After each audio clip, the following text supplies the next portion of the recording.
Do you think reading and writing Spanish will make you fluent? Podré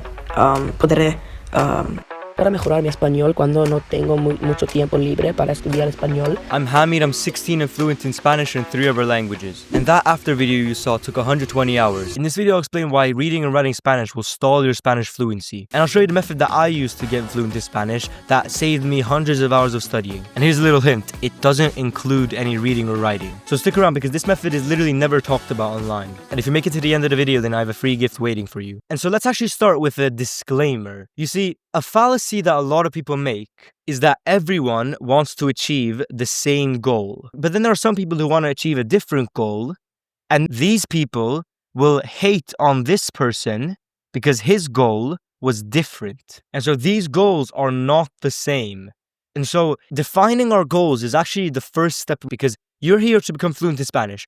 What does that actually mean? Because I remember for me, I was doing tons of research online about how to get fluent in Spanish, and it actually seemed like everyone had different opinions. And so personally, I had eventually come to my perfect definition of fluency. And this is what I'm basing everything off of. From the YouTuber that's seen, or from the Oxford Dictionary, the absolute definition of fluency is defined as being fluent. And what that's defined as is having fluidity when you speak.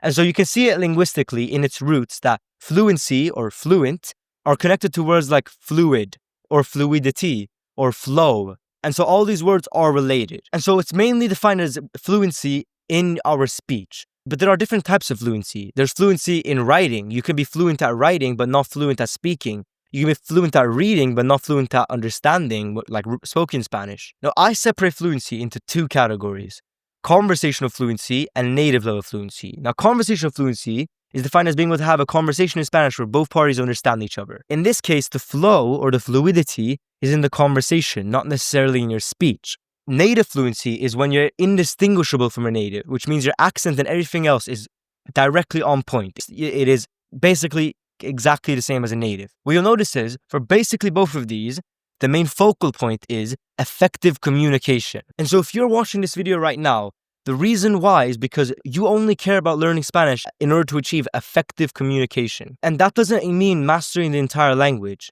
Now, it might be nice to master the entire language. It might be nice to be exactly like a native.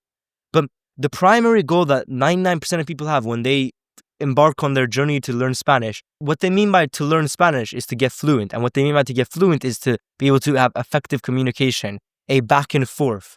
And so to clarify this, what we're talking about here is conversational fluency. The reason why I separate it into two categories is because of what I like to call the effort discrepancy. Because conversational fluency takes way less time and effort compared to native level fluency, and most of the results from the language comes from the conversational fluency. And so putting fluency into a formula or an equation for conversational fluency, but also the effective communication aspects of native level fluency, would be this exact formula. And that's speaking multiplied by understanding equals fluency. So let's define this very well so we understand where we are. This equals sign means is equivalent to, which means whatever fluency is, however we define it, should be equivalent to whatever is on the other side of this equal sign, okay? We define fluency as effective communication with natives, aka conversational fluency. Well, the first part of that is that it's with natives, meaning the Spanish that we're learning here isn't slow Spanish. It's not Spanish with a bad accent, but it's real Spanish. It's real world Spanish.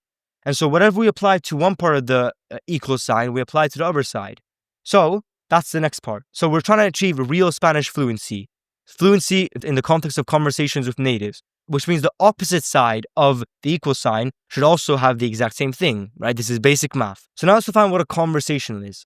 A conversation is a back and forth with a native, in this case, conversational fluency, back and forth with a native. So what are the skills involved in a back and forth with a native? Well, it's speaking in order to put something forth, and then it's being able to understand the opposite party, to understand the other person. And so there are only two skills that are involved in real Spanish conversational fluency, which is speaking Spanish, and in this case, real Spanish, right? Fast Spanish. And then understanding real Spanish in sense of like audible Spanish. And so what you'll notice is reading and writing isn't here. Now, the reason why is because the way we define fluency is effective communication. Does effective communication require reading and writing?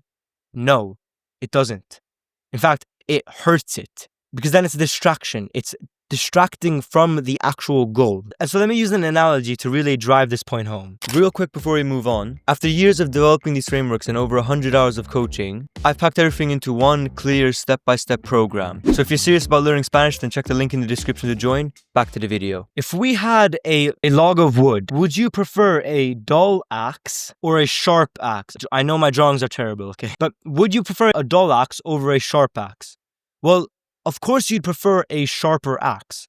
And that's because you know that for each swing that you give, it gets you closer to your goal than the dull axe. Meaning, every input you put in gives you more output. Whereas for the dull axe, it's less. So this one has more leverage. And so if your goal is this, which is conversational fluency, and you know that conversational fluency only includes speaking and understanding, then doing anything that has to do with this goal, which is reading and writing, is fundamentally a constraint. It is fundamentally making your axe duller. Doing the thing that gets you to your goal, aka hitting the wood with the sharp axe, will get you there faster than hitting it with the sharp axe and the dull axe and alternating them. Because the dull axe is distracting from what's actually conducive to achieving the goal, which is the sharp axe. And so instead of having reading, writing, speaking, and understanding, because we know that two of these, reading and writing, are dull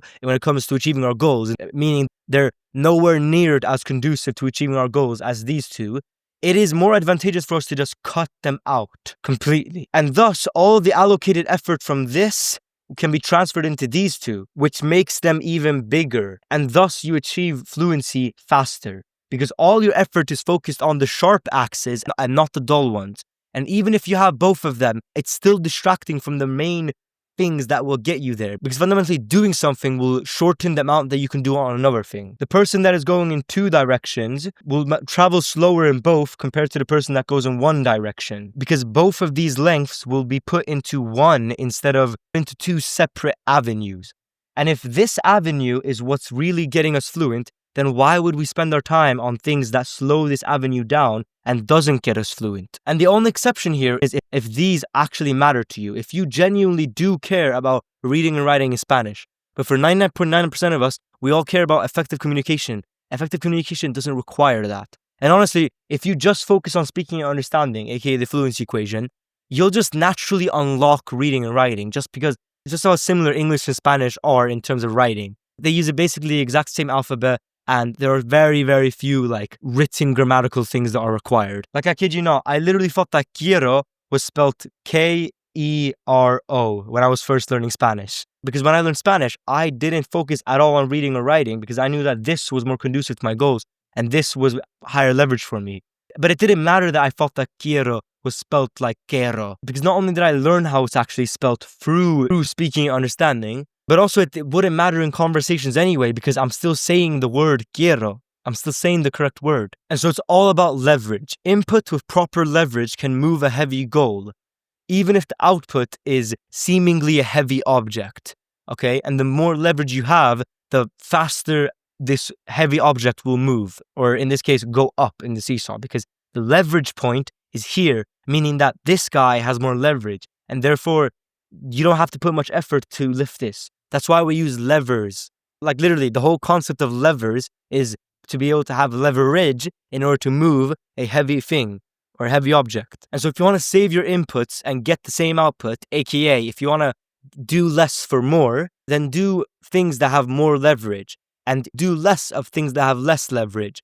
And reading and writing has less leverage. So if you want to have the most leverage in your Spanish learning, then I encourage you to cut out any reading or writing studying that you've been doing in your Spanish studies. So here's that free gift I was talking about. If you check the description, then you can grab my free, easy-to-use Cognate cheat sheet where you'll be able to unlock thousands of Spanish words instantly without having to memorize.